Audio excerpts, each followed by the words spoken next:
Yo, Outkast was that fucking shit, yo.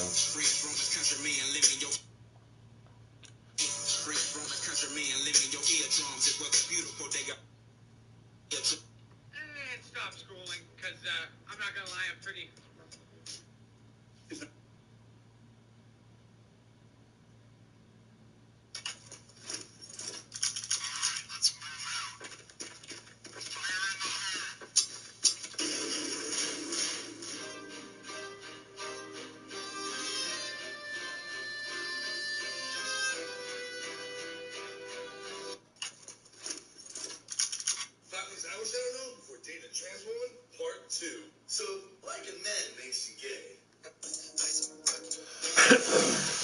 This is the future. This is the future.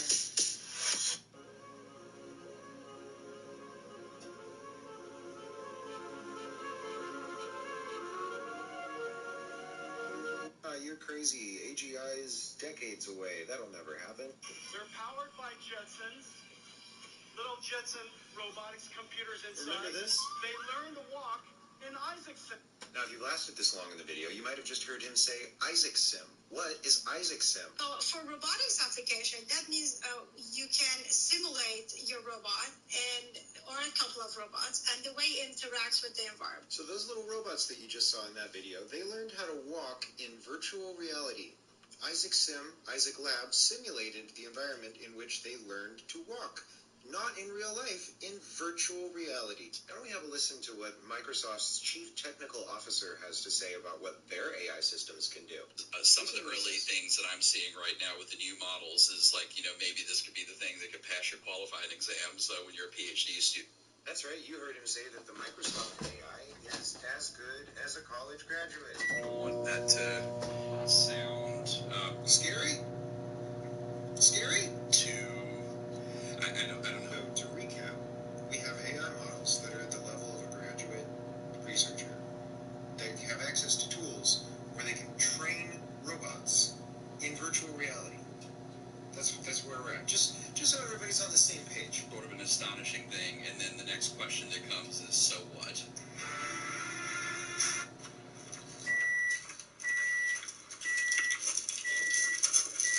Watch your step. It's dangerous up there.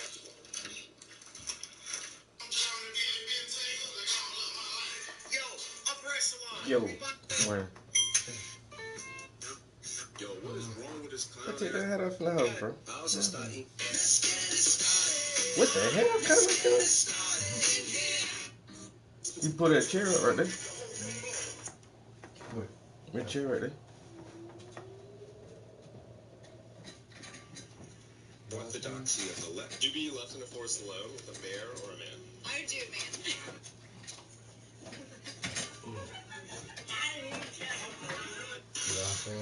You Yeah, YouTube live. I'm about to do it Instagram now. How's your sleep? Pretty good. That motherfucker said, "Hell Hitler." You know she German all the way through. Her old ass. Like, grandma, we don't do that no more.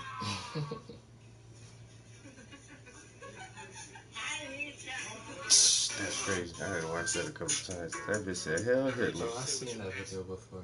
Transgender. Or are you? I heard you. Transgender. Or are you? Like Italian. Oh, okay. So you're a boy, a girl, or nothing? You look like a man. Are you a man? Oh my god, what? Were you born with men, like male genitalia? No, donkey. What makes me look like a fucking man? You do got a strong ass face, bitch. Bro, pick a gender, bro. Let me get that coffee out the microwave. What? No. Oh. I'm gonna forget to pick a gender, bro. There probably won't be nobody in here for a while. I think that shit's I didn't even super know hot. you can do it from your TV. Huh? I didn't even know you can, do it from your TV. What, live stream? Yeah. That's the PlayStation. Oh, okay. And it's Instagram, but ain't nobody in here yet. Somebody's on YouTube. Don't come here looking at me not saying shit, motherfucker. What's up? I know who that is watching me. Let's see. Selfie view, just in case the comments start acting crazy. That way I can block them motherfuckers. This morning, I might make a beat. Let's see if we can make some beats real quick before we paint something. I'm gonna paint for a little while. I gotta call the auto shop and see if they can pull me in for a damn oil change this morning. Yeah, I forgot about that. Disconnect that. Disconnect this.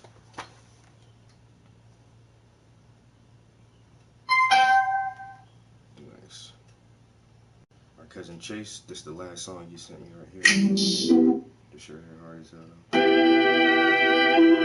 can wake up to this. Yo, good morning, Jody. How you doing? Top of the morning to you. Yo, stick around for a minute and listen to my cousin's song with me.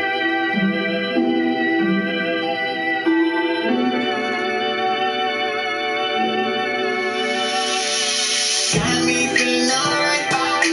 I wouldn't take you back to the crib, but the way we been feeling all night. You can't keep your hands off me. I know you want some.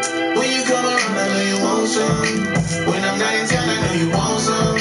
More love stories, you want some, baby. Put in all that pressure on me. I'ma make a move. Why you out here looking so damn good? I'm all on you.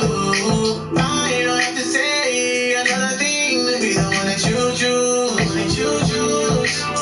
I'm the one who can't lose. Oh, you should be wait, you find out you was so good. I put you up on my wall like a poster. Like it at the park, and send me so sub. Pulling on your hair, that's your favorite clothes. Never gotta ask, I'ma get you whatever you need. Leave the club early, I need you right next to me. Certified, when I shoot my shot, I'm going deep. It's on sight, I'm the only one you got me feeling alright. I'm finna take you back to the crib, but the way we been feeling all night.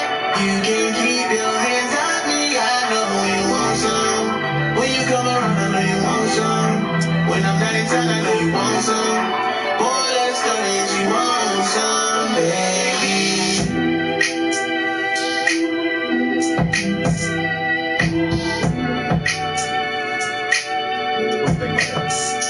Like, Yeah. I Shazammed it to see what it was. I felt it, yeah. That's great. How you with it? This is one, Yeah. That's our cousin. yeah. Yo, he I listen to his music all the time, yo. Yeah. He got a couple albums. You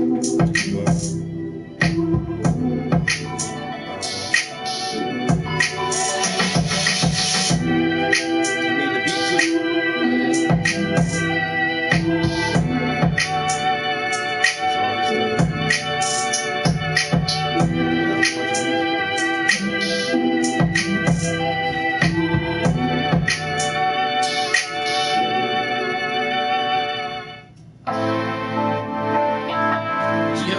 morning. What up? How you doing this morning? I'm waking up with some of my cousin music real quick. You on the dance floor. My eyes saw you looking good. Do you got a man or not? Do you got a man or not? I see you on the dance floor. My eyes saw you looking good. Do you got a man or not? Do you got a man or not? 'Cause I'm trying to figure out how much you in my head. Hey, send me up. Yeah, right though. Hey, you know that throws for the president. I love when you do that just because our name is in there. You know the throne for the prince.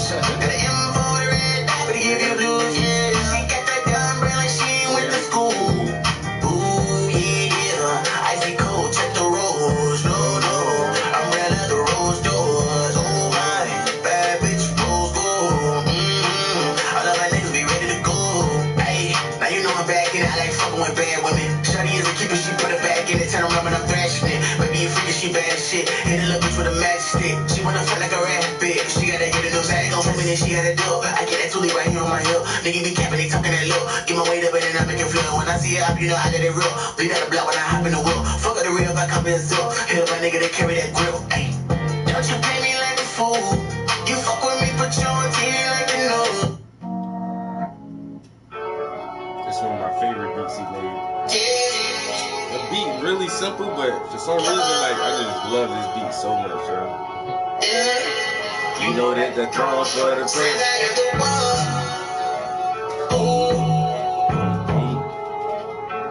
I gave you the one to be with you, and I wanna know why you play me like that? Why you play me like that? Said I wanna know Why you play me like that? Why you play me like that? Yeah, yeah. Late nights at the great. Ain't just no cheese, ain't just no legs. No money on the floor, no you're so cool. Now you're on my baby, now you're on my baby. Hey, I got something to tell you if I see you again.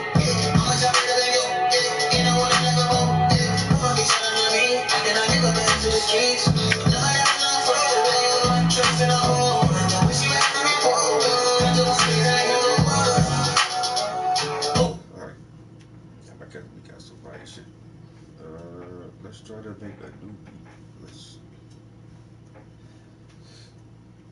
see if we can do something in like 20 minutes.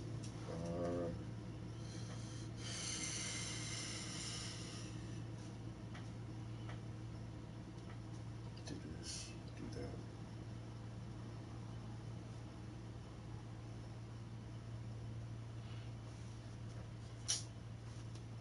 Let's start with the piano, maybe.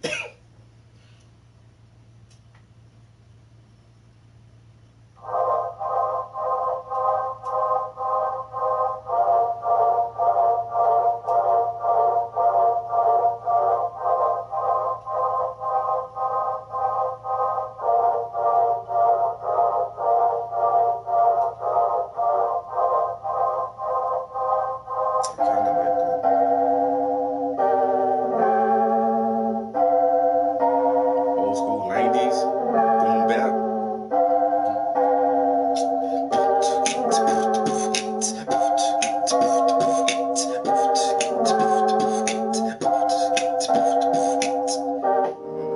Seems kind of slow.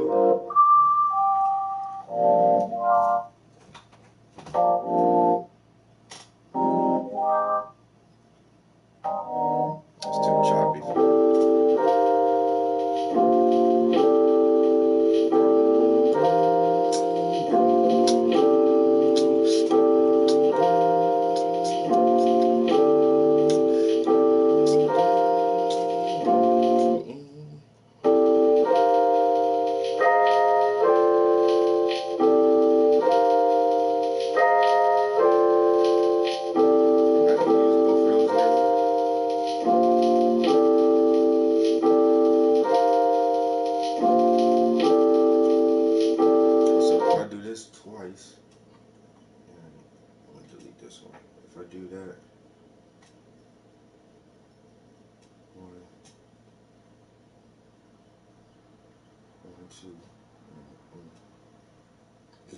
If I do that to there, electric flying piano number 2.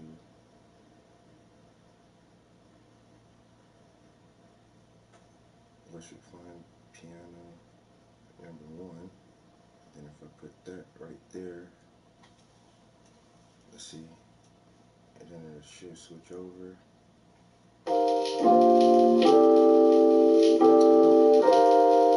Let's see the whole thing.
top of the morning.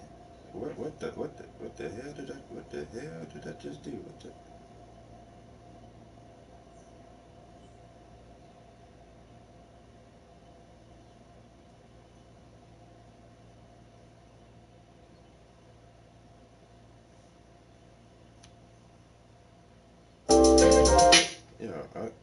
I had deleted that whole shit by accident. Alright, what I want to do is split.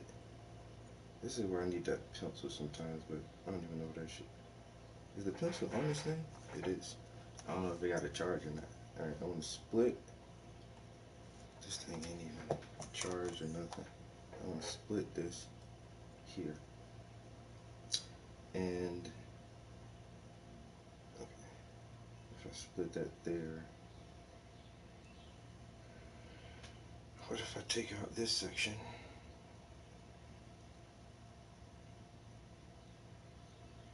Or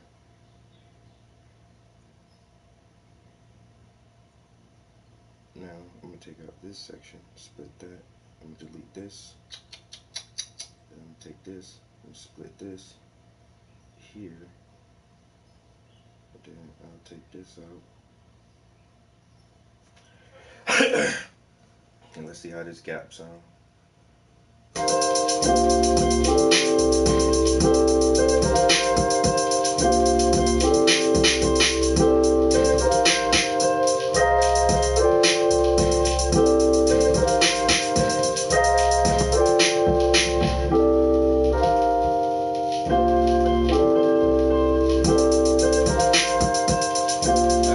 That's a smooth little break. That break ain't too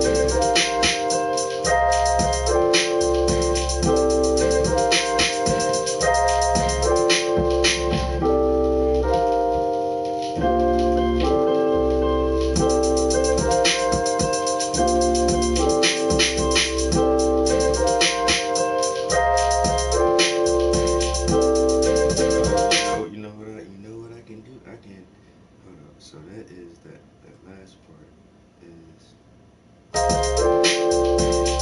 okay. So if I break it,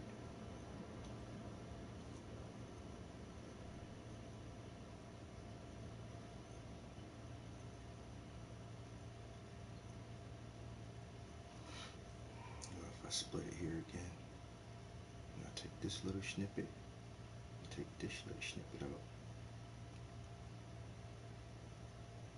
move that.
draw, markup, and edit in your apps you use every day. Scribble, smart handwriting notes. Scribble, you can write in any text field and your words automatically transfer to typed text. Handwritten notes are now as powerful as typed text with smart selection, shape recognition, data detectors, and ability to paste handwriting as text. What? That's a lot. No, I ain't So what if I go in notes? Where my notes at? In the past couple weeks, like they have been doing a lot of updates with the iOS systems. So iOS systems.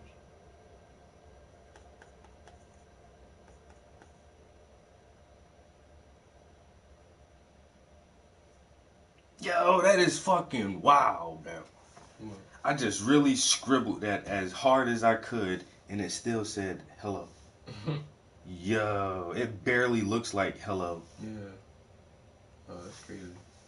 Yo, it barely looks like the word hello. I purposely just scribble. And it says, But right here, the next one says, brand new today, hello. That's wow. Look how I can understand that, bro. That's the H isn't connected. The E don't even look like a real letter. The O looks like what? Okay. Let me try script.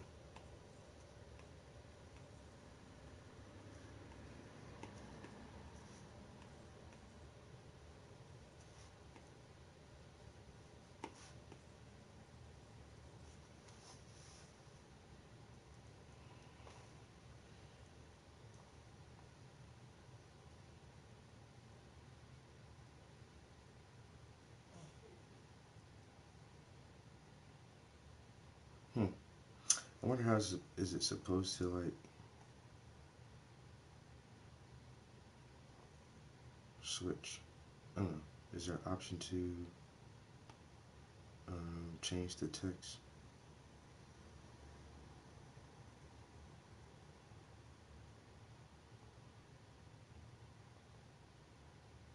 I don't know, I really didn't understand that, but I wonder how can I make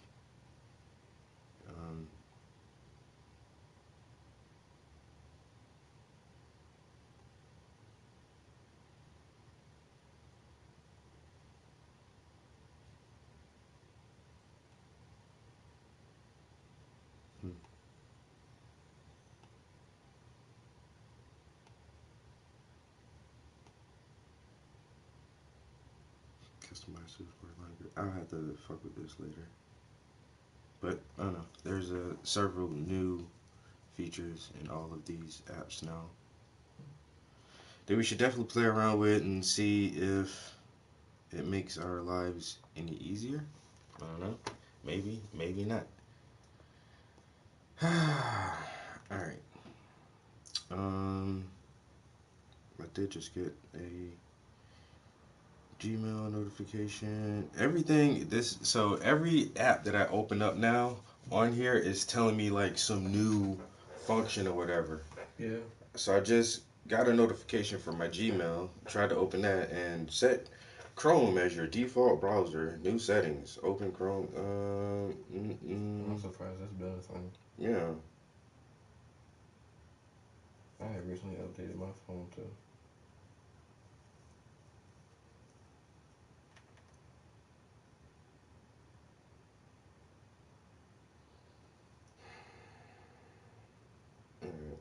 Can I open something without having a prompt to do something else?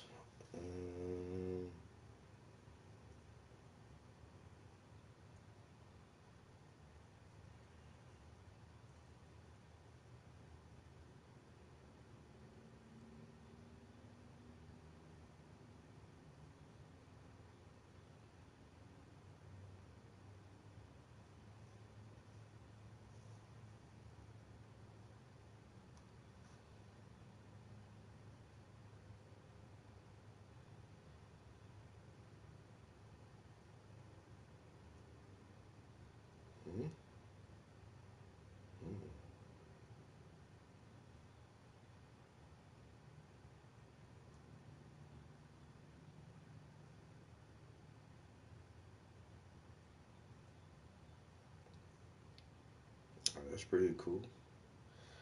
In the email, it's a apprenticeship for carpentry, an 8-day training for carpentry apprentice ready program.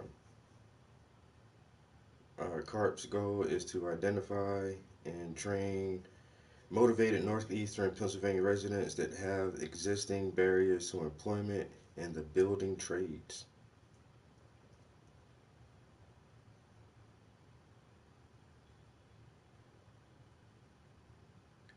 Third-party apps, bro, I don't hardly use nothing on here that ain't in the Apple Store. If I can't download that shit straight from the store, I don't put that shit on here, bro. I say everything I use on here comes with this bitch. The Gmail app, GarageBand is this shit right here. Oh well, third party, I did put ChatGPT on all my devices, and I put Copilot on my devices. So I did start putting a lot of that stuff on there. But for my iPads, like most of my third party apps are on my phone. Like my iPad, I use these shits for like simple shit. I don't really be playing with too many apps on these things. All right, we made I'm satisfied with a little 20-minute beat we made this morning. Something to add to the repertoire. You know what I'm saying? Add to our little stash of beats. I ain't even get out on the name. It's gonna be called My Song Whatever now, I guess, since I didn't name it. Yeah, that's not terrible. It's not a terrible little beat.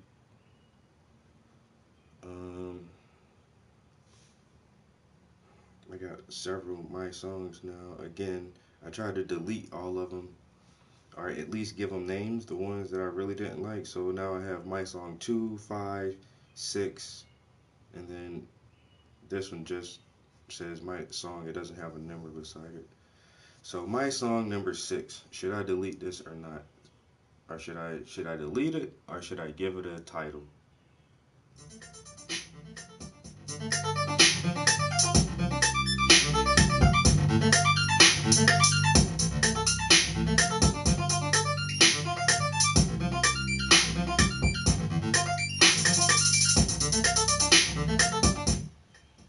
I'm not done with that one yet. I'm not gonna delete that or give it a title because I didn't find a good way to break that one down.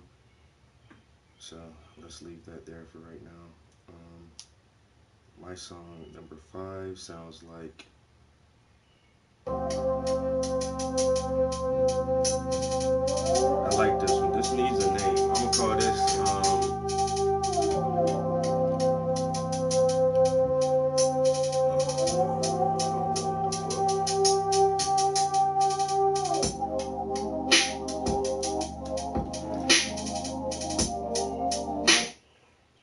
I got a name for this right here. My song number 5 is now gonna be called Deep in Thought.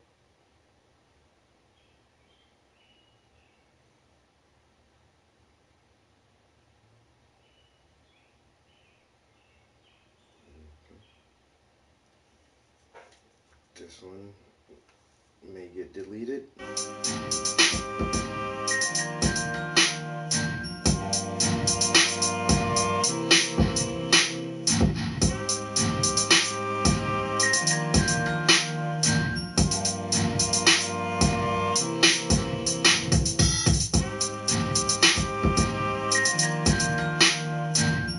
I'll hold down for a little minute too. I might can play around with that. I ain't sure yet. I'm not sure what we can do with that one. Alright. We may come back to the beats. Damn, what do I do with this?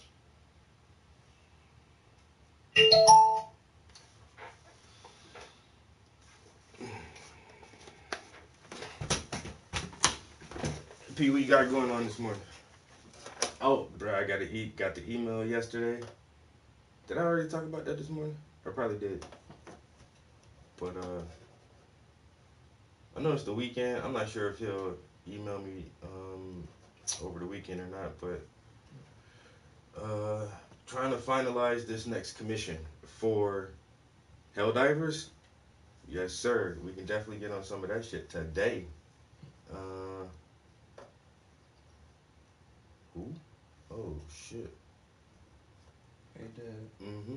Can we get a chance to get on with this? Because I don't want to put the wrong thing. Well, No, it's just saying this. let's see. I don't want to put the wrong thing.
I'm guessing it's the zip code. Okay.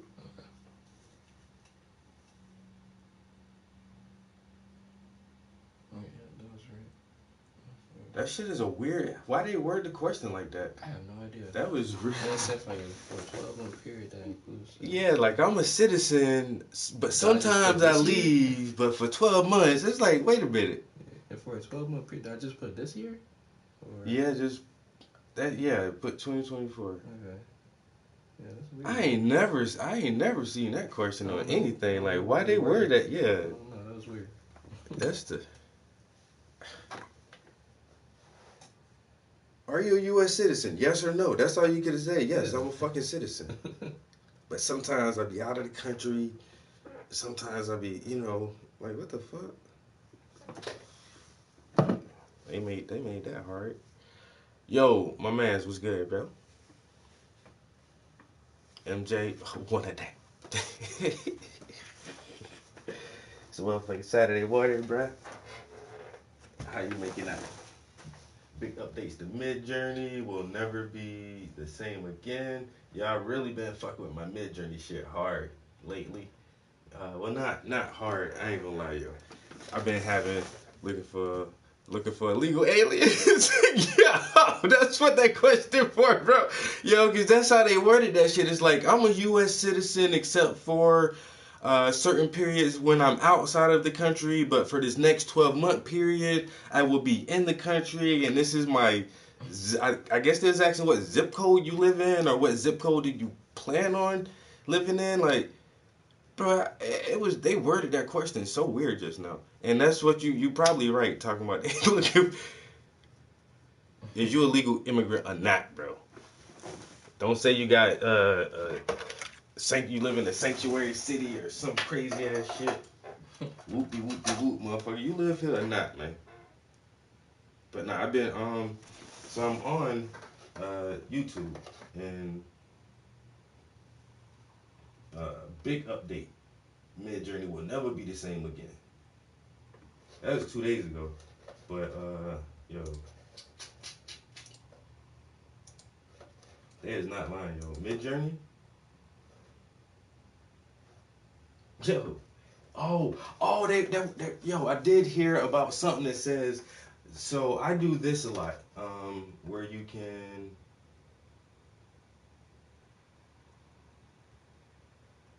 wait a minute, they moved that. There was a tab here that lets you rate. What is task? What is this? Rank images. Okay, here it is. Yeah, so you can rank images. And so they said, select the image you like better, skip if I'm certain, da da da da da. Also, the best 2,000 rankers each day will earn an extra fast hour. Ranking count. It says I have ranked 1,500 images, and so they said if you have ranked over 1,000 images, when you create a new image, you can go into a new tab and say and tell Midjourney, hey, look at all the images that I rated, and you see the ones that I like the best. When I make art, make my art look like the ones that I like the best. Still working on the foot painting right now, bro. So I'm working on this piece. I just resigned from my job after 9 years, starting a new job. Damn, that's crazy, fam. Hey, you been at school for a while, bro. What the hell? 9 years, dude? Damn, man. I ain't gonna lie, I ain't never worked no way for 9 years. I think my longest employment was 7 years at one company, yo. And I left that unwillingly, honestly. In 2008, the housing market crashed, yo. That shit fucked everything up. But yeah, still adding to this series, the foot paintings. So we have 2 of those actually, and one of these makes 3, and this is going to be the 4th one in the series. So I's gonna put you on their watch list. So yeah, this is the program for the day. I just been in here kind of chilling so far, running my mouth and making beats. So we're working in this general area here, trying to add some of the final details to the skin. Kind of working on the chocolate sauce as well, but we're definitely gonna have to come back and add a lot more to the chocolate sauce. And then I want to add one final run over with the banana peels itself to highlight a few things, and then we'll be done. So not a lot more to go, but down to the more tedious aspects of it. So it's kind of slowing down a little bit. We just grind this shit out, bro. You know, minute by minute, hour by hour, we'll grind it out, make it to the end. But yeah, Midjourney, like I say, so it just, sometimes I read the prompts, sometimes I don't. If you read the prompt, a Chinese girl in red hand food stands on top of an ice mountain surrounded by golden snowflakes and are swirling around her in a girl, red dress, ice mountain, snow. This image follows the prompt really well. This one, in a messy house, Hong Hong, has almost no toys. He often walks around on the cold floor trying to find something to entertain. I guess the rest of this prompt is about a cat. So, but this looks good and this looks good, and both of them follow the prompt really well. But this looks a little more realistic, so I'll be going for these right here. Balloons and some more kind of geisha stuff, and it just says that, yeah, geisha. Shiny gloss metallic color, heart-shaped helium air balloons, Valentine's Day dark background. Both of these follow the prompts really well, but this is like a little more, I like the shine on there. So I've done this so many times, over 1,000 times, selecting which images I like the best. So now, ooh, look at that. That's tasty right there. See, this is what I'm talking about. Like, they're getting so good, but then at the same time, like, that cyberpunk shit. But I still be going for more realistic faces and humans and stuff like that, because that's the type of art that I make. So, but yeah. So we do this a couple of times a week, and really, I was, really, we didn't really, damn, look at that shit of Kobe, yo. Nobody really knew exactly how they were using our feedback for this. We know that giving the feedback makes the the prompts more precise, makes the images better. Ooh. Ooh, maybe this one. But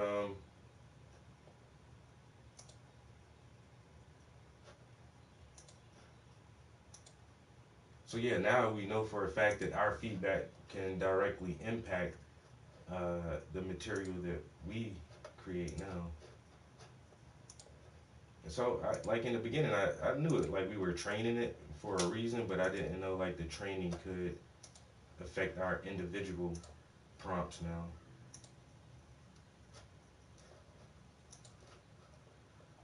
Damn, that giraffe just looks.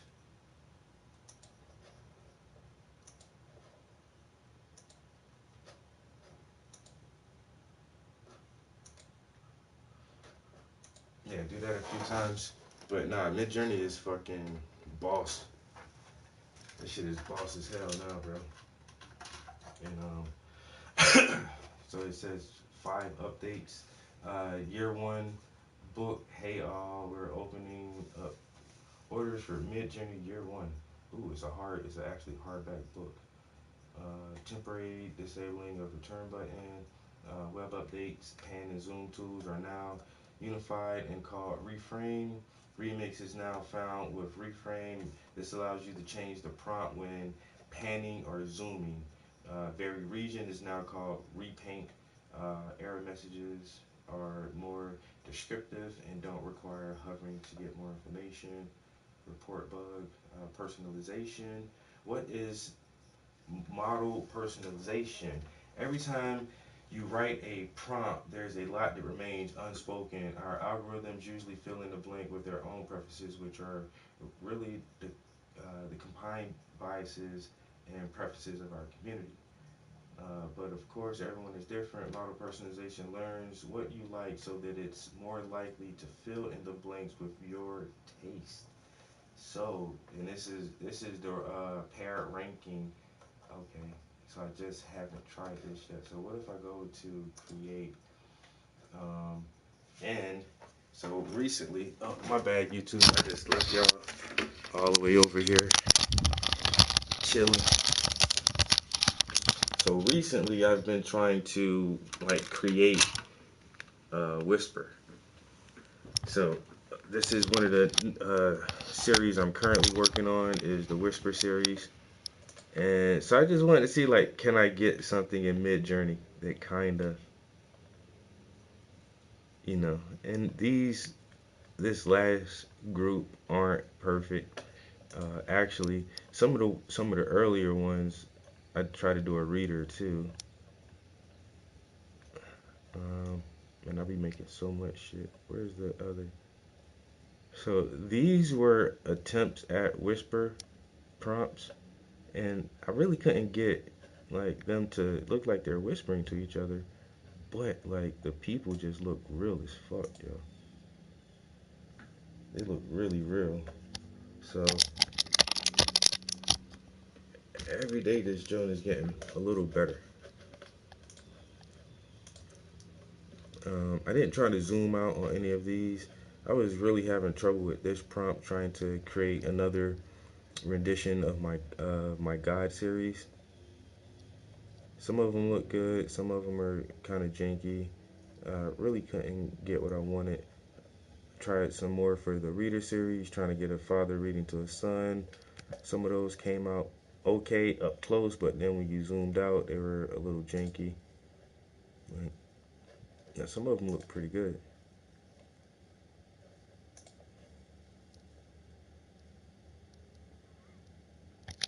That's not a terrible reference right there. But then I try to do more with the Whisper. Like I say, these just look like really good people, but they're not whispering. They got spit in there right there. What the hell? So kinda, but her hand is kind of messed up, and I don't know.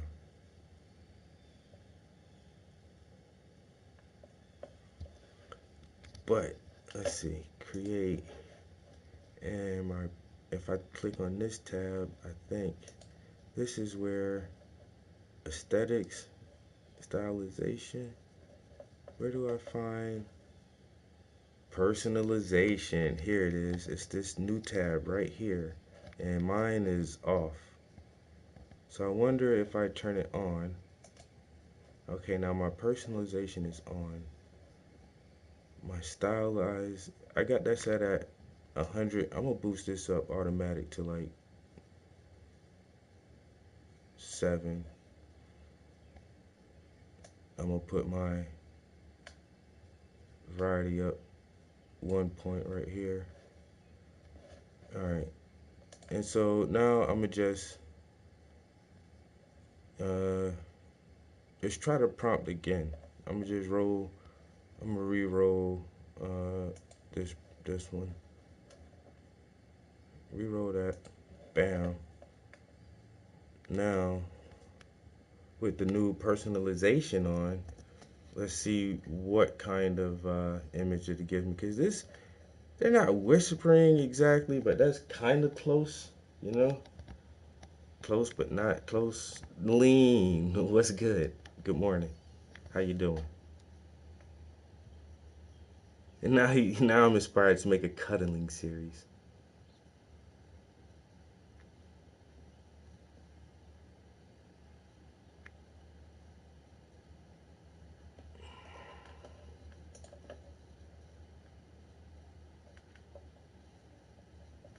So this is with my personalization on.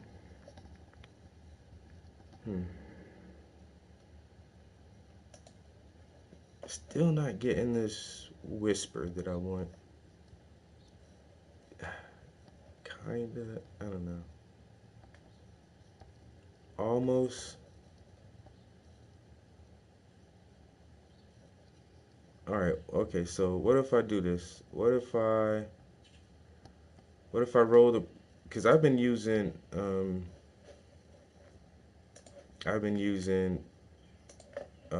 images in my prompt too. So what if I just keep my new personalization set and without using a image prompt along with it?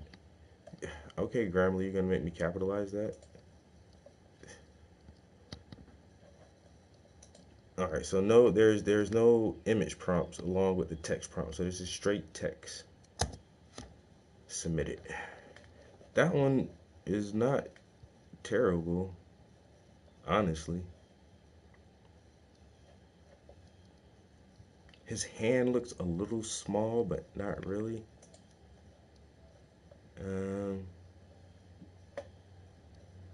No, that's not all the way bad though.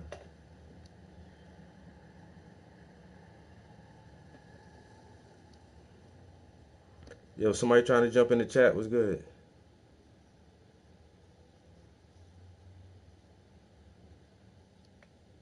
Who's that? I know you. K's. Kaiser Sap. I don't know who that is.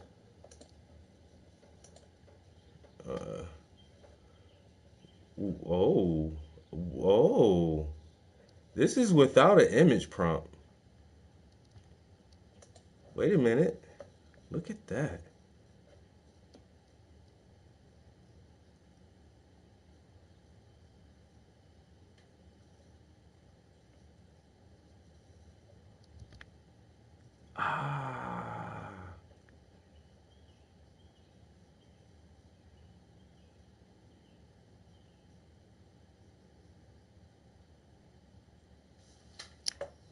I even like this with the circle frame on it.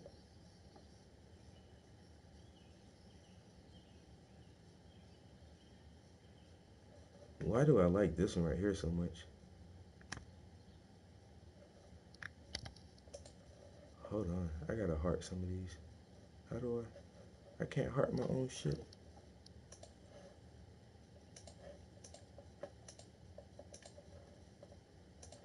Hey Dad.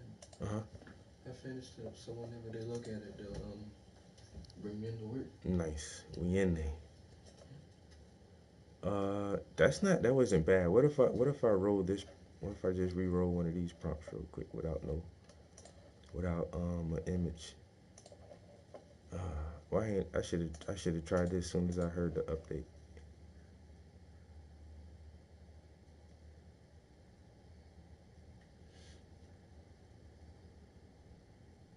Hold on. I don't think that's gonna be right. I'd rather.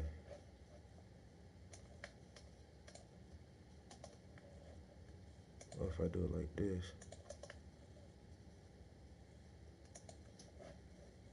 Because my parameters are already set, right? Oh. So, wait a minute. So, if I didn't reset the parameters for this prompt, let me see something. Let me roll this prompt.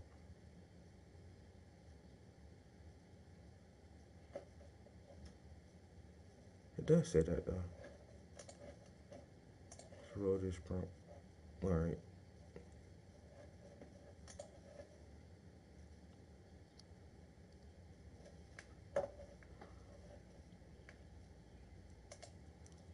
Telling you, I really like this. I might zoom out. So I think they said the zoom is now in reframe.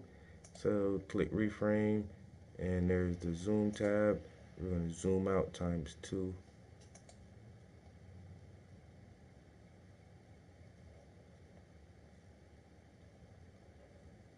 Okay, how do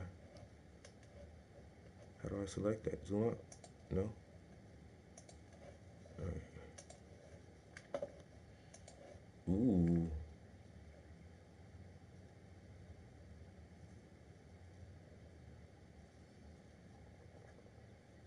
Why they make the old head look so old though?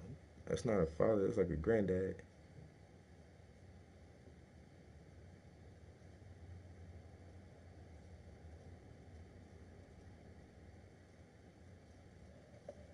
These look really good though.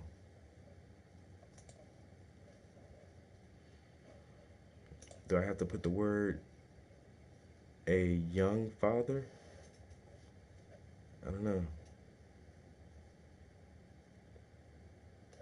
What if I do that? What if I go to prompt and then here I'm gonna say young. Y.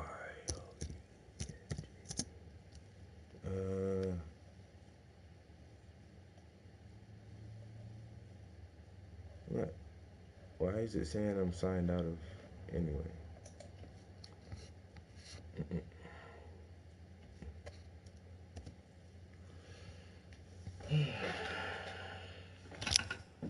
All right, we're doing a little bit of everything this morning. Made some beats, generated some images with AI on the Midjourney app. Whoa, I zoomed out on the one picture of the couple. That doesn't look too bad. I wonder if I can zoom out again. It's giving them a really cool perspective too, like a top down. Like a top-down view. I might have to try to zoom out on them one more time to see what it gives me. Okay, and then I put young in this prompt, and it did kind of like, it has two of them with a younger looking father, but it still got some like old heads. For some reason, my Instagram just ended. I be doing that shit like that all the time. I be showing too much stuff. Instagram be like, nah, you can't be doing all of that.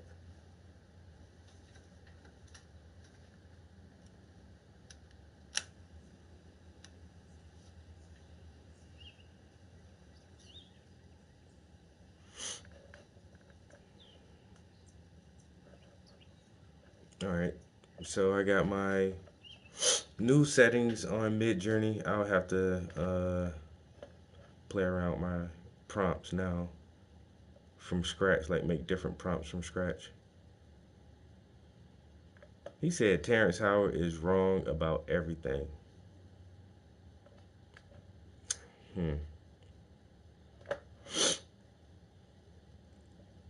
one day ago on Star Talk. Oh, this Terrence Howard shit is about to heat up for real, yo. Did I put the this back on here?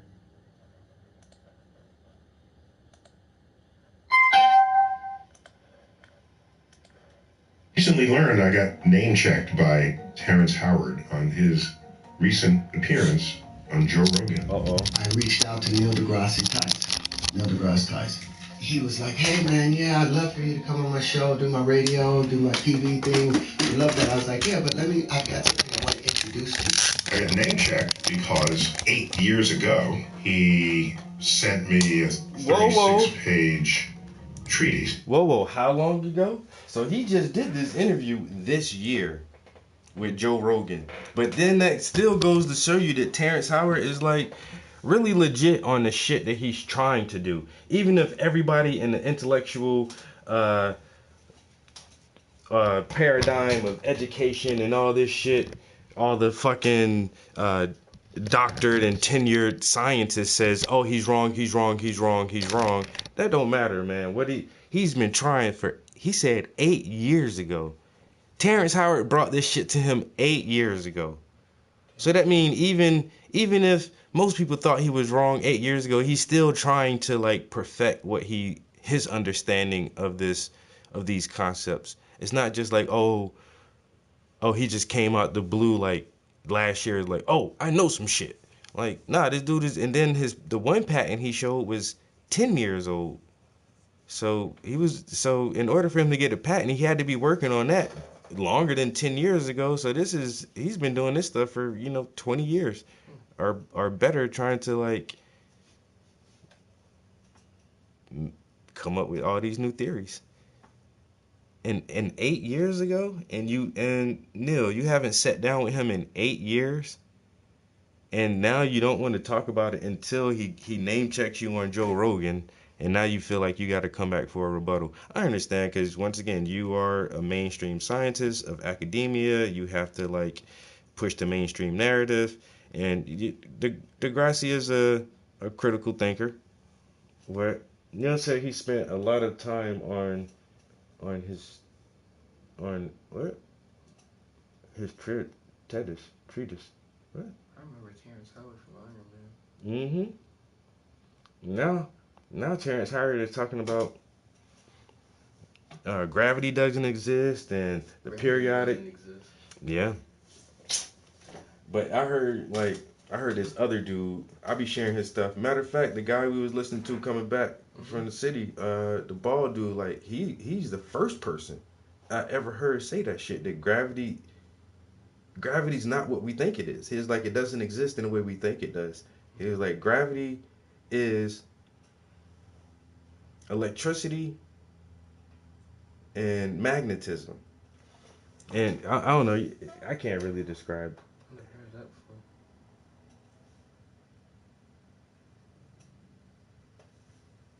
Yeah, Tedros, I don't know what that is. But I don't know, I still think it's weird that Neil took 8 years to even say something about this.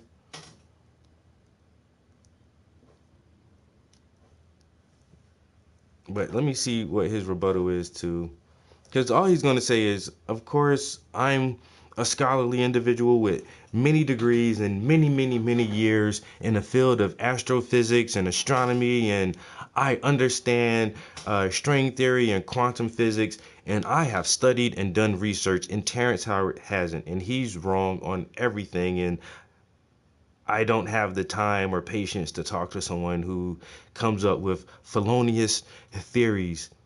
Is probably what he's going to say. I'm not sure, but let's hear. And it was only 36 pages. So this is Terrence Howard attempting to reinvent mathematics and physics. A little backstory there. I took initial interest in Terrence because my mother said to me, do you know Terrence Howard? I said, yeah, I know. You mean the actor? She said, yeah. Well, I heard him interviewed on NPR. On there, he said that, like, when he was a kid, he wanted to be, like, a scientist and study the universe. I said, well, that's cool. Okay, maybe we'll get him on Star Talk. We love talking to celebrities who have a So soft geek underbelly. At the time, I didn't quite know how to get in touch with him, but we met at something called the Upfronts, which is where networks present their next season's TV shows. I saw him at an event Upfront. And then this came in my inbox. In this particular case, since I basically solicited it from him, I actually spent time reading every line of all 36 pages. And I commented. My comments are in red here. You see that?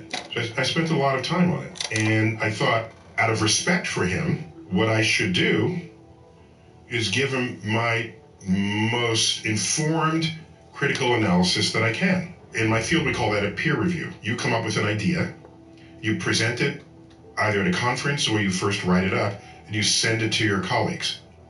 It is their duty to alert you of things about your ideas that are either misguided or wrong, or there's the calculation that doesn't work out, or the logic doesn't comport.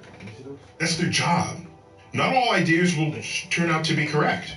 Most won't be. But to get to that point, you need to know things like what has... You think Neil kept it real with him because you don't like what he said. Puff, we're going to disagree on this. You already know we're going to disagree on this, Puff. You got to think about the esoteric, metaphysical, man. You know what I'm saying? You think too linearly, man. It's the flower of life, bro. It's flower of life, bro. You know what I'm saying? There's something to this shit, bro. This man got patents, man. Everyone else said about this same subject. Am I repeating someone else's work? Is this a new insight that no one else has had, but has foundations that are authentic or legitimate or objectively true? Am I making a false assumption? Am I making an assumption that someone else has already shown to be false? All of this goes on the frontier of science. Let me make it clear that I'm delighted when I see people with active minds try to tackle the great unknowns in the universe. It's a beautiful thing that people want to participate on this frontier. What can happen is, if you're a fan of a subject, let's say, a hobbyist, let's call it, it's possible to know enough about that subject to think you're right, but not enough about that subject to know that you're wrong. Exactly. And so there's this sort of valley in there, a valley of false confidence. This has been studied by others, and it's called the Dunning-Kruger effect. It's the phenomenon where a little bit of knowledge, you over-assess how much of that subject you actually know. And then when you learn even more, you realize, no, I didn't know as much as I thought I did. So then there's a sort of a lull there. And then when you learn even more, you come back up. Ultimately, learning enough to know whether you were right or wrong. To become an expert means you spend all this time. It doesn't happen overnight. You can't just sit in an armchair and say, I'm now an expert. It requires years and years of study, especially... Okay, yeah, see, I told you. He's not saying it exactly how it's... You can't just think you can sit in an armchair and know this stuff. It takes years and years of study. And I'm from academia, and I've done years and years of study. Yeah, that doesn't mean just because... Bro, where do you do your study at? Everybody in university read books that have been written by peer-reviewed scientists, and then they take those peer reviews and break it down simple enough to explain it to collegiate level students in books. So if somebody can understand the language, they can pick up the same books and read the same shit and formulate their own hypothesis just because they're not doing it in a university. And years, some people may be able to absorb information faster and retain information longer than other people, where it doesn't take them years and years. Because I was a hard studier. I have to study hard all the time. But I knew a couple kids in school, they can look over material once and damn near memorize all that shit. Not have a photographic memory, but have a way deeper memory of it than I do. You know, some people's minds work fucking different. So already, like, he's saying it really smooth and kind of like as a matter of factly, and that's just like, oh, everybody's a goddamn expert now because they read something on Google. And it's like, no, but if you take, once again, he wrote a 37-page or 36-page dissertation on his ideas. So obviously he didn't just, once again, just come up with this shit overnight. That was probably years and years of studying and research that he did before he wrote those 36 pages to feel comfortable enough to give it to a professional scientist. And I get it. If Neil, and that's what me and my art buddy were in here the other day talking about artist critiques, and that's basically peer review. And artist critiques are hard and they hurt sometimes because we're very sensitive about our art. But if no one ever critiques your art, you can't see where you can advance and become a better artist. So definitely critiques are mandatory. It absolutely must be done in order to advance and grow. And so peer review is just same thing, intellectual critique of your work and see if this shit pans out. And so by him going hardcore and, like you said, giving it the utmost attention and respect that he would for any of his colleagues as being peer reviewed, but at the same time, did he go extra hard because who the fuck is this actor? You know what, guy? I'm gonna tear this shit up as hard as I can in red ink.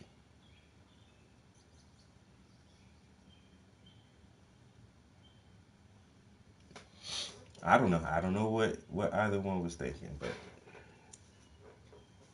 it does sound like he's saying it the way I thought he would say it. I'm from academia, and I've earned degrees.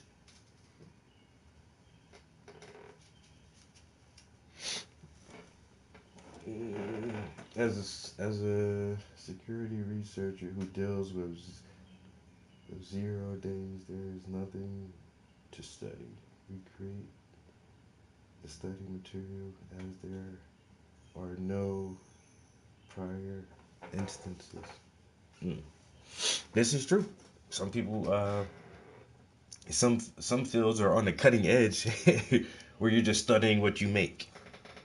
I made this, let me research it. Through journals where new ideas are published and contested, that's what we have learned is the most effective means of establishing that which is objectively true, or determining that which is objectively false. Both of those work hand in hand to move the needle on our understanding of the universe. I'm going to read you just my opening line here. It's titled 1 × 1 = 2. So I lead off by saying, this is an ambitious work that is a clear indication of a restless, active mind. Within these pages, however, there are many assumptions and statements that are underinformed, misinformed, or simply false, thereby compromising or nullifying many of the subsequent conclusions you have drawn. That's exactly what should happen in a peer review, out of respect for one another's intellect. It opens with a quote from Terence. No. You just exactly what should happen in a peer review, by compromising or within these pages, however, there are many assumptions and statements that are underinformed, misinformed, or simply false, thereby compromising and nullifying many of the subsequent conclusions you have drawn. What he said is, I'm going to paraphrase, you one dumb motherfucker, you have no clue what you're talking about, and you don't know where the fuck you get this information from. Is what he just said. But he did it, in a goddamn professional fashion. Nullifying many of the subsequent conclusions you have drawn. That's exactly what should happen in a peer review, out of respect for one another's intellect. It opens with a quote from Terence. It can never occur that the square root of a given number, when added to itself, is greater than the initial number squared, for that would expose a loose thread within the fabric of our understanding. a loose thread capable of unraveling the very ground rules of mathematics. That's a bold statement. So then I just say, this opening thesis is false. There are plenty of examples of this that have escaped your attention. His statement is shown to be false for every number that's less than 1 and greater than 0. For example, the square root of 0.64 is 0.8. 0.8 is bigger than 0.64, and it's a larger number than the original. And 0.64 squared equals 0.4096, a smaller number than the original. To the extent that the next 35 pages depends on your stated thesis, this fact undermines your claims and assumptions and conclusions. It's not about feelings here. It's about objective reality. So at the time, I considered Terrence a strong acquaintance. Then we hung out a bit. Factor provides balance being made simple. They provide a new menu every week with delicious, nutritious meals. It's so convenient, delivered right to your door. And had much exchange. We haven't spoken much since then.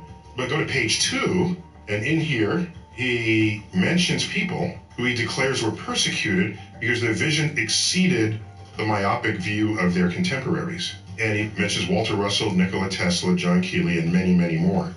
Regarding your list of people who have made brave sacrifices, I note that to be a genius is to be misunderstood, but to be misunderstood is not to be a genius. The work of Russell, Walter Russell, has eluded any experimental support, and the work of Keeley is generally not reproducible. Science is about reproducibility. I can have the most brilliant, crazy, fun idea ever, and if I perform an experiment and no one else can duplicate that experiment, it belongs in the trash heap. It's me in my own world, thinking I have landed on an objective truth, when in fact I haven't. That's how science works, the reproducibility of results. As for the work of Tesla, much of it had very real value to physics and our understanding of electromagnetism. And that value is duly recognized by my community in the naming of a unit of electromagnetism after him. You can't get more badass than having a unit named after you.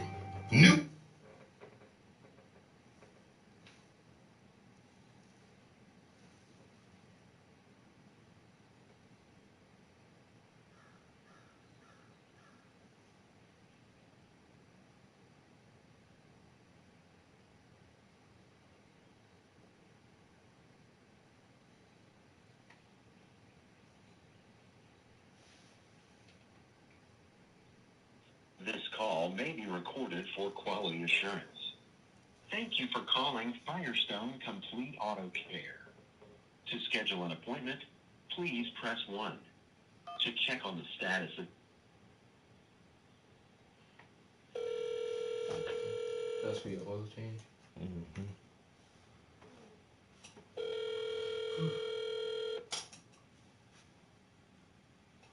Thank you for calling Firestone. This is Chris. How can I help you? Hey, Chris, would it be possible for me to get an oil change today? So, generally it wouldn't be an issue. I am short about 50% of my staff today, which is uncommon. Just a couple vacation requests and a couple personal things that occurred. So this put me a little bit light. I can either take the number and try to reach out if it frees up, or if I get some reinforcement, or I can maybe schedule for Monday on. Yeah, take my number just in case. All right, and what's your phone number?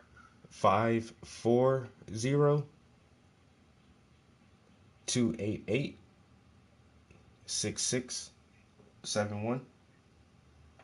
And your name? Travis. And what kind of vehicle you got, Travis? A 07 Lexus ES 350. Okay. All right, if anything frees up, I'll reach out, or instead if I get some reinforcement, I'll give you a call. Okay, buddy? Appreciate it, Chris. Thanks. All right, thanks. All right. I knew something told me to schedule that yesterday on the ride back. I almost just called, like, when we were leaving, like, yo, can I get an appointment for today? And then I was like, no, I'll just call him in the morning, like, first thing in the morning, and fuck. It just so happens people don't want to fucking come to work. I really need that oil change bad now. Like, I might go to the African guy, but he don't be, I don't know. I don't know if he's even open today. Oh, man, I have to go to Pep Boy or somewhere. They be charging like, man, Pep Boy for full synthetic oil change, yo, they be charging like $119 or some shit for oil change. I'm like, bitch, I need to just YouTube that shit myself, man. Go get me. Usually, big.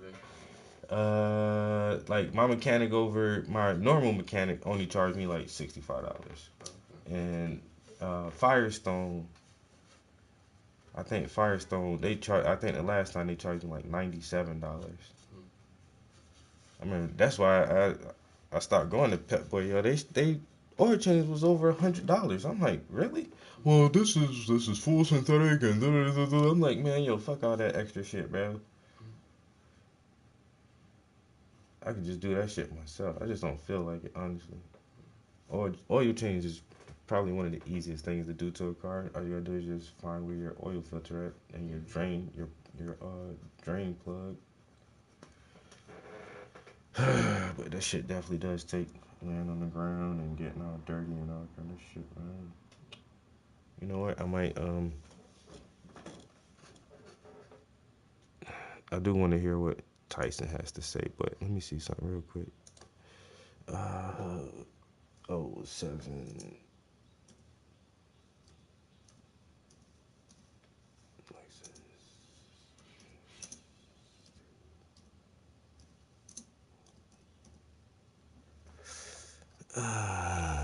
All right, here it goes.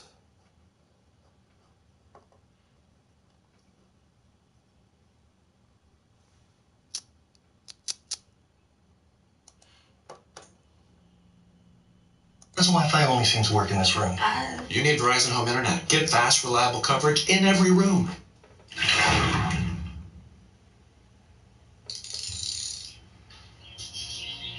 Welcome back, everyone. Let's start off with the items that we'll be using. The first is going to be a microfiber towel. This is perfect for cleaning up the heavier messes. I'm going to use a few gloves here to keep our hands clean.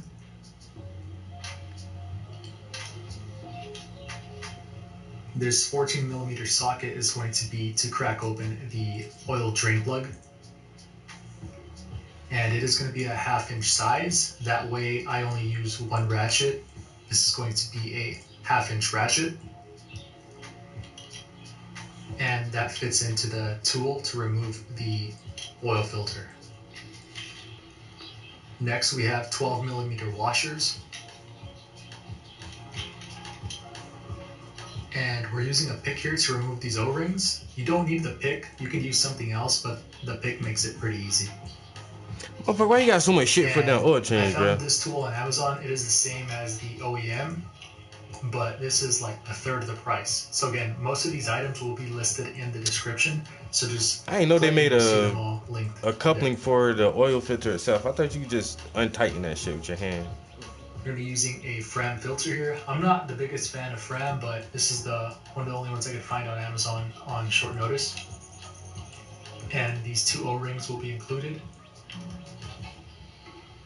Here's a closer look. And again, it says 20,000 miles, but I'm going to replace it usually every oil change just to have that maintenance oil funnel. Some extra papers there. Oil catch pan, make sure it's at least 7 quarts because your oil is going to be 6.4 quarts when it drains. And this is full synthetic from Costco. It's currently about $32 in store, so I'll link it for the online. It'll probably be a little more online, but still a terrific price for 10 quarts. And there's the item number if you want to look it up. You're gonna have these 2 sheets of paper just to catch some oil in case it spills. And in my case, I'm going to be using my trusty race wraps, and I'm going to apply a wheel chock and the parking brake, of course. All right, let's start getting into this. We're going to open the fill lid for the oil as well as the dipstick to get consistent airflow for when we drain in a moment.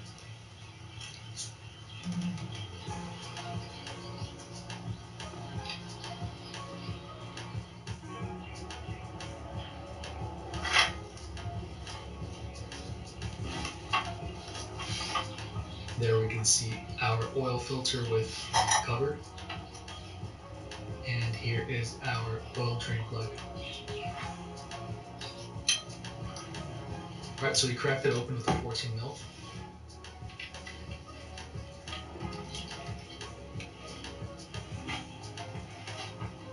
And if you see there, I don't have the crush washer on the fill plug, so that means it is stuck onto the side there. So make sure to check, because you don't want to do a double O-ring and then have some leaks. While we wait, I'm going to clean my oil drain plug, and I'm going to be applying this 12 millimeter crush washer.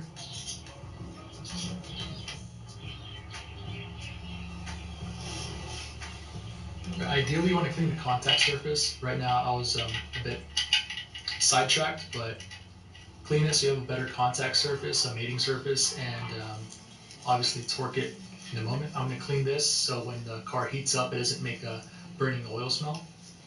So I'm just cleaning up the extra oil there. And I torqued it by hand, pretty snug, but I think the official torque specs are 30 pound-feet. And here you can see with the tool, you want to line it up in those little wedges.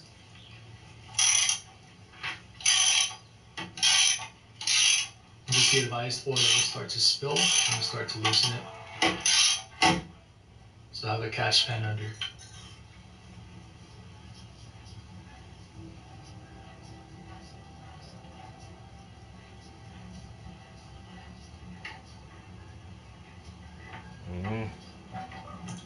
I know I can do this. I don't want to do it though. I'd rather pay somebody else to do this shit, bro. Fuck, man.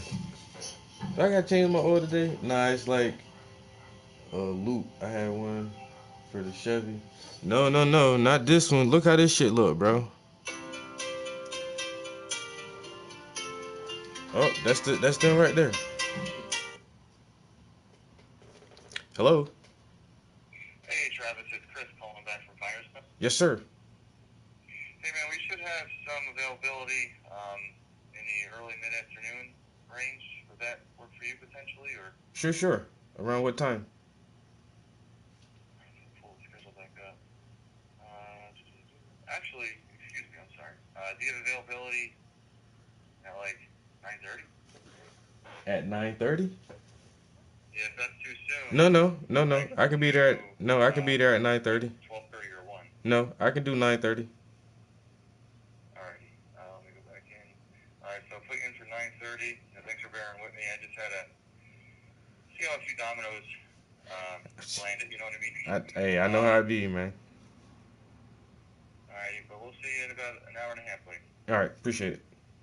Alright, thanks. I still feel like I can do this shit, but nah, the tool for look how so most of the time, like, an oil filter is just self-contained. The whole filter itself is just a filter. You screw the filter off and you screw a new filter on. But this one is different. Like, the filter has a housing on it. So in the beginning, he'll show you the filter. So this is the filter right there. It doesn't have like a casing on it. It's just a paper filter. And so on these Lexuses, it has a housing here, and the filter goes up into that housing. Your car. Your insurance will pay for another one, right? Well, if you have a standard. Yeah, so the filter is in this thing, but like you see these little wing nuts on there. So the tool he used looks weird as hell. I ain't never seen, cause I ain't never had to change the oil myself. But yeah, it's this damn thing. And here you can see with the tool, you want to line it up in those little wedges. Yeah, I ain't never seen a filter, oil filter like that needs that shit. You see advised oil will start to spill and start to loosen it. So I have a catch pan under. Yeah, so it has its own permanent housing for the filter with a special fucking tool to come off that shit. Yeah, that is weird, bro. That's different, right? So yeah, I still feel like changing oil is easy as hell, but you would have to buy that fucking tool to even get to the oil filter. It's not just a regular, like I say, an all-in-one filter. It's different, but you know, that's Japanese engineering for you, which is kind of, I guess it kind of makes sense. So like most filters are, that paper is housed inside the plastic or, you know, aluminum can, so those actually cost more, I guess, because you're buying more than just the filter itself. With this design, all you're literally buying is the filter, and the housing for the filter is a part of the car. It's not, you know, it's not separate. The housing filter is not separate from the automobile. So I guess that makes sense to do it that way. But yeah, definitely different. I've never, bro, if I just, you know, of course, like, some people's like, oh, I'll just change the oil and just try to tackle it. Motherfuckers see that shit like, wait a minute, bitch. How you get that shit off? Wait a minute, that's not normal. It's kind of cool though. I like my Lexus. I done beat that bitch up because I be putting so many miles on it, and drove that shit to South Carolina several times, in Maryland and Virginia and Philly, and then I'm driving on the highway every fucking day, an hour every day. Like, that shit gets fucking worked the hell out. When did you get that car? I had that car like 5 years now. Yeah, like 5 years. Poor little Lexus.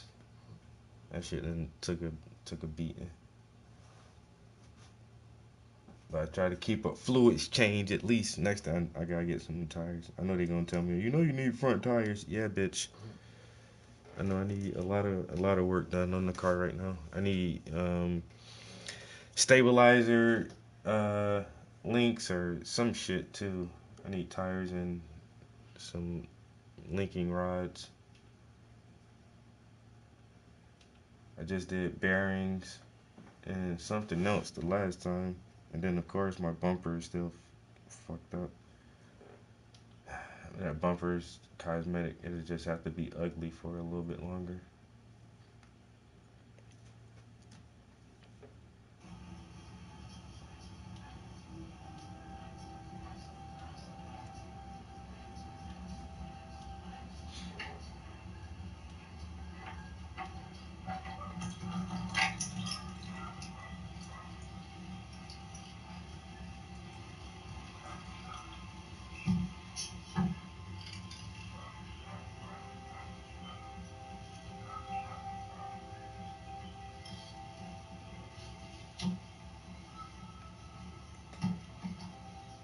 Let it drain for a bit, and next we're going to remove the old filter. You just pull straight out, and there you can see that springing mechanism. That'll be for the little plastic attachment on the bottom. I'll show it in detail a little bit later. Yeah, that looks Let it weird. drain for a bit, and next we're going to remove the old filter. You just pull straight out, and there you can see that springing mechanism. That'll be for the little plastic attachment on the bottom. I'll show it in detail a little bit later.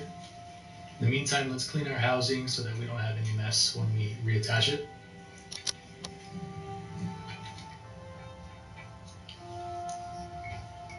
And you can see here where the pick is very useful. It hooks very nicely. Contact surface. And with our new filter, we just want to dip it. With our new O-ring here, we want to dip it in just a bit of oil to lubricate it. And then we're going to reattach it. Don't overstretch it because you don't want to snap it.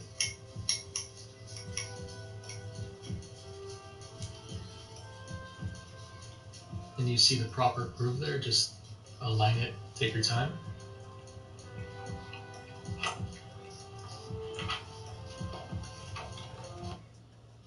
Started in data analytics, you don't need previous experience or a degree. The Google Data Analytics Certificate will teach you to code in R, to code in SQL, data visualization, and learning how to problem solve like an analyst would. At the end of the day, being a data analyst is about communication. It's the #1 soft skill that you'll pick up. And so learning how to take the information and make it accessible to a lot of people is at the core of being a strong data analyst.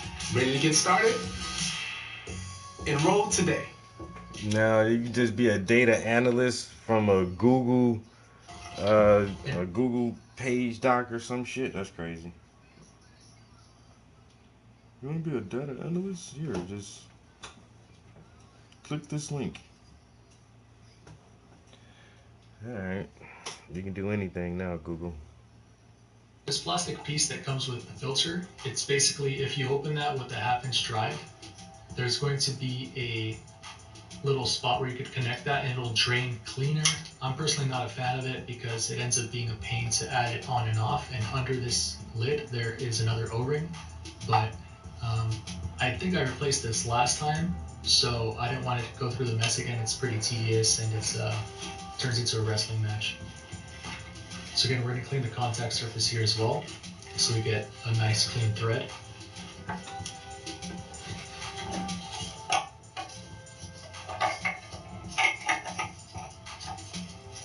It seems pretty straightforward though.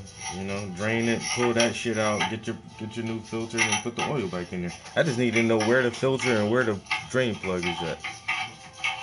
Next time, I ain't gonna do it today because I don't feel like it. Next time, I might try to change it myself if I can get my hands on that tool.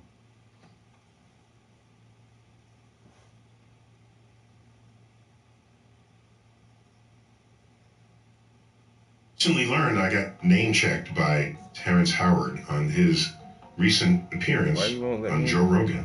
I reached out to Neil deGrasse Tyson. He was like, "Hey man, yeah, I'd love for you to come on my show, do my radio, do my TV thing. Would love that." I was like, "Yeah, but I've got something I want to." That shit wouldn't let me pick a different point in the video. Why won't it let me? Recently learned I got name checked by Terrence Howard on his recent appearance on Joe Rogan. Got too much on your plate to worry about what to put on it next. That's where we come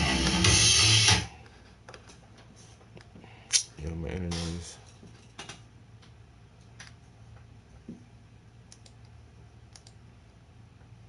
I recently learned I got name informed, misinformed, or simply false, thereby compromising or nullifying many of the subsequent conclusions you have drawn. That's exactly what should happen in a peer review, out of respect for one another's intellect.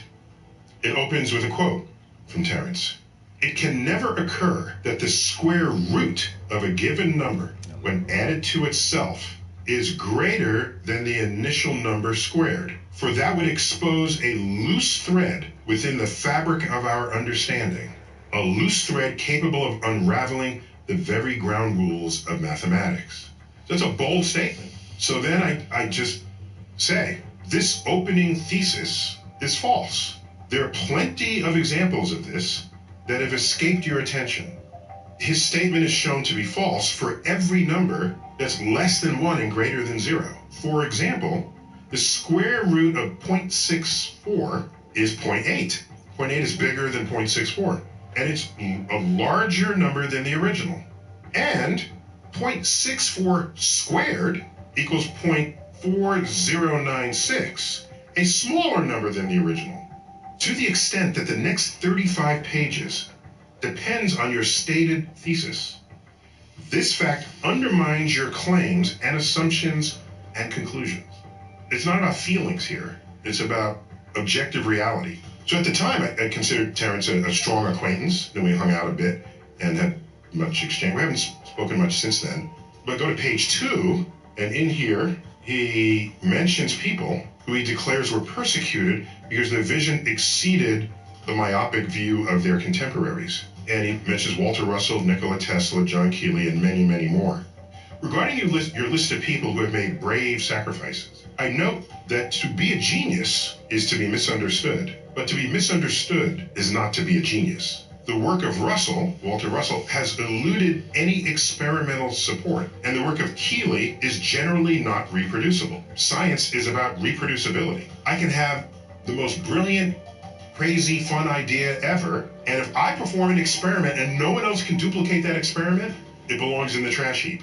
It's me in my own world, thinking I have landed on an objective truth, when in fact I haven't. That's how science works, the reproducibility of results. As for the work of Tesla, much of it had very real value to physics and our understanding of electromagnetism. And that value is duly recognized by my community in the naming of a unit of electromagnetism after him. You can't get more badass than having a unit named after you. Newton has a unit named after him.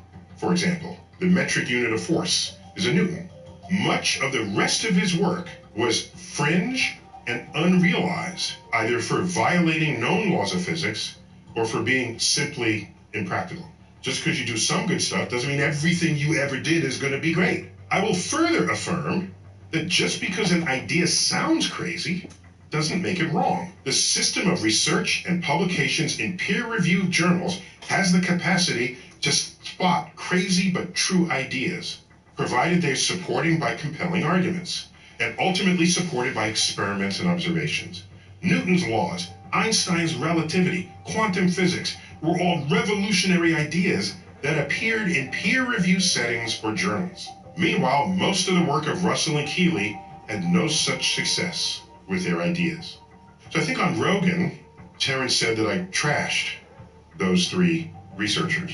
Attack that I had talked about Walter Russell and Victor Schauberger and John Keeley and Tesla as the people that I looked up to. So he threw shit on he was like, well, Tesla stuff worked, but Tesla was never really respected and out there. Well, I'm just simply stating the fact. I don't think of that as trashing. I think of that as being honest. I mean, I could have softened it, but I don't think that's what people who care about you should do. People who care will be honest with you about ideas, about thoughts. The world is changing so quickly, and so is everything around us. Unfortunately, we have chosen to remain handcuffed to antiquated and obsolete beliefs. We have put an enormous amount of faith into the methods and practices of old that are as dead today as the men who propagated the notion that the world was flat.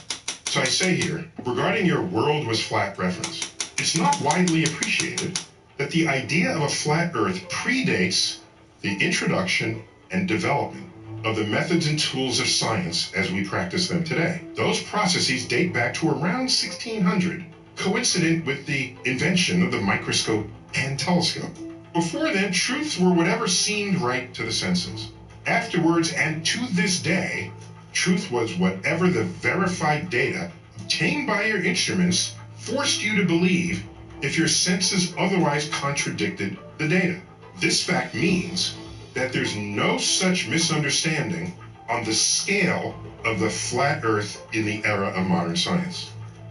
And in multiple places throughout the treatise, he's attaching a number to a physical idea or a physical object.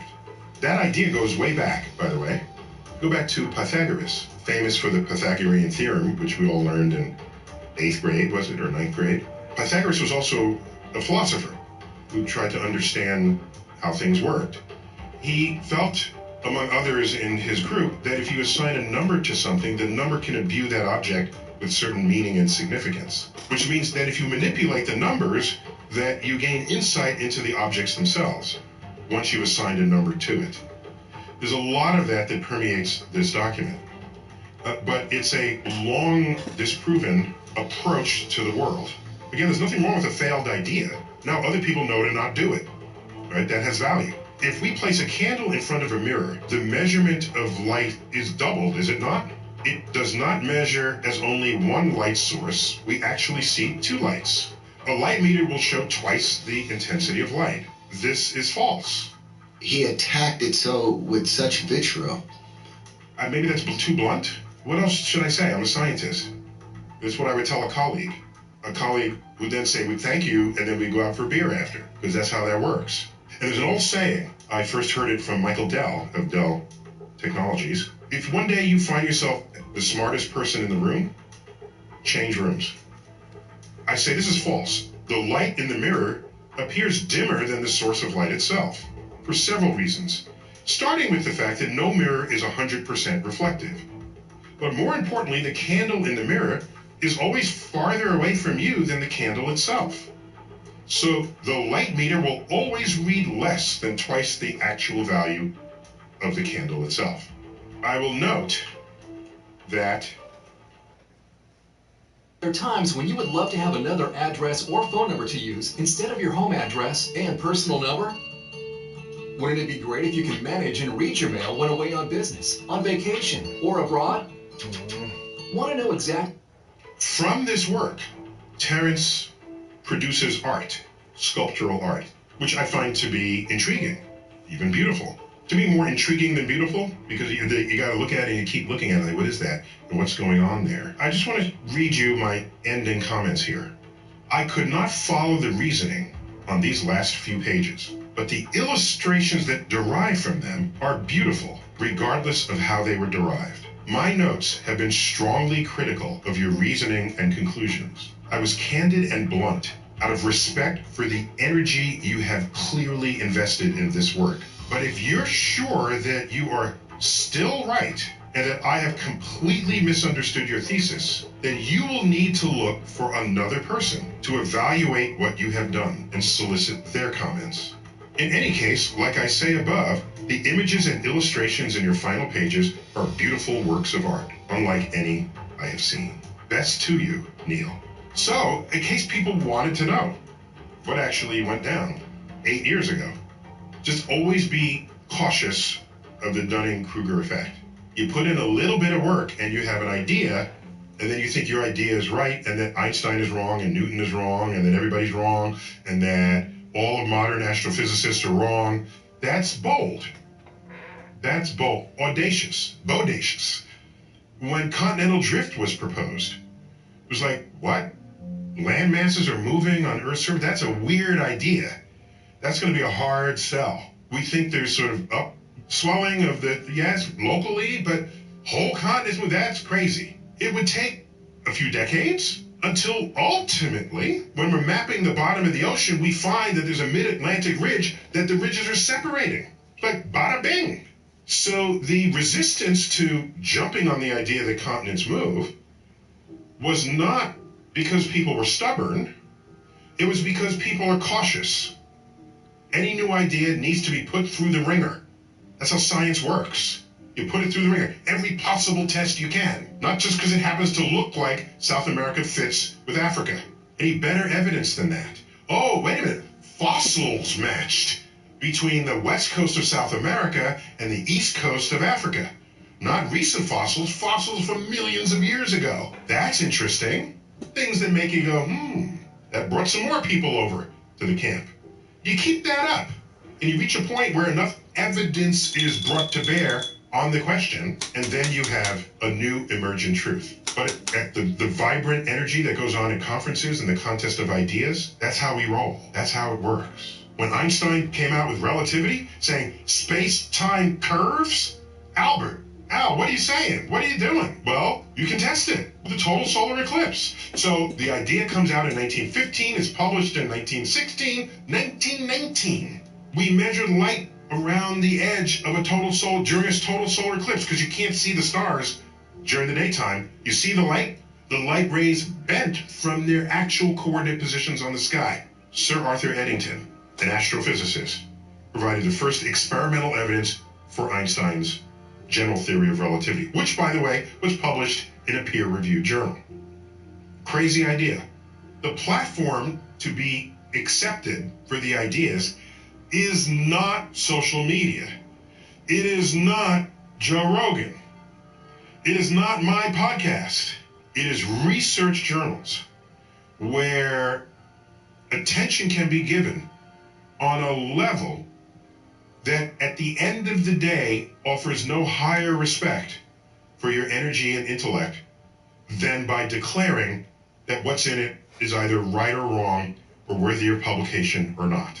I wanted to post this to my website so you can see my comments mixed in with his treatise, but you got the sense of it. Thanks for listening. Thanks for watching. Neil deGrasse Tyson here. As always, keep looking up. You still felt like you had to defend yourself. And then you tell them too in the writings that I was very harsh and critical, but I would have done this for any one of my colleagues. All right, bro. You didn't take half his shit into consideration. Then you say, oh, these are some really beautiful drawings. This is really good art. No, bitch, this is still science, bitch. I used to really like Tyson, but I don't know. He seems pompous. Seems very pompous.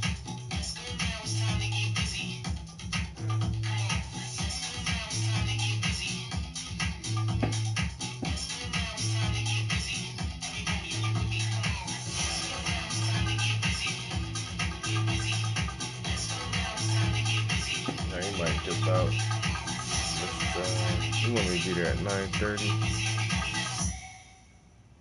you go. Do some other shit first.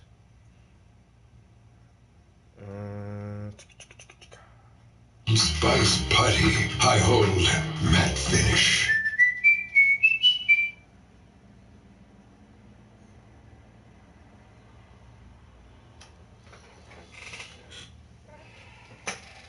Your field of study, most people would say, would be the most mind-blowing science that anyone does. You know, I can talk about stars and planets, and there's a tangibility to that. The expanding universe, it's a little weird, but it's not, it doesn't blow your mind. Yeah. You think about stuff that's like, what?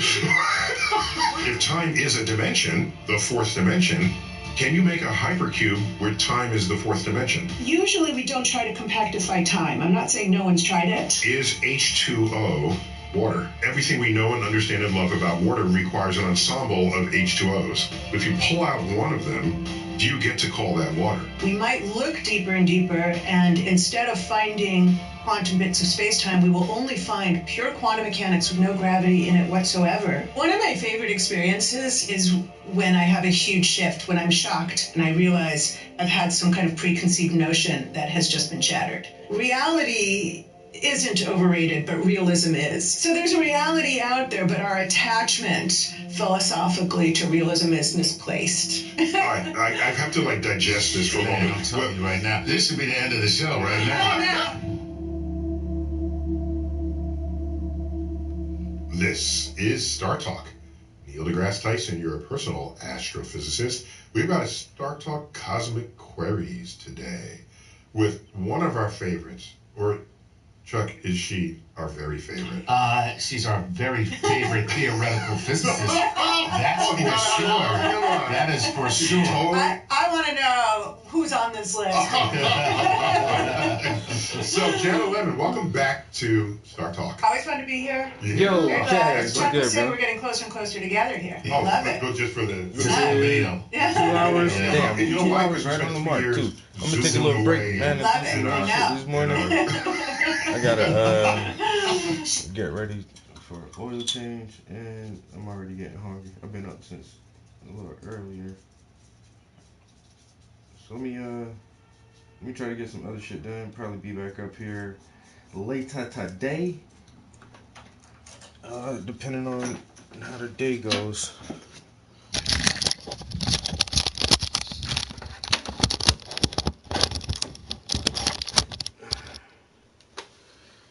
It's Saturday. You know? The first thing we're going to try to do is get an oil change. Kind of like the dumb shit. Get all that dumb shit out the way. I did figure out what else to do. Turn that off, that's off, turn this off. Oh, we made a little progression this morning. I played around with them beats more than anything, but this piece is starting to come together. Yo, appreciate y'all chilling in here with me this morning, checking out the progress on the paintings. Yo, my man Puff, I appreciate that thing again, bro. You know what I'm saying? Appreciate that thing for sure, man. I can't do it without you, dog. Boy, say that shit ain't looking good at that. Boy, that shit look bad. Hey, boy, that shit look like a goddamn now. Masterpiece. It's a masterpiece. I can't do nothing less. You know what I'm saying? But I appreciate y'all. Like I say, man, I might be back up here later. If not, I'll catch y'all next time. Peace.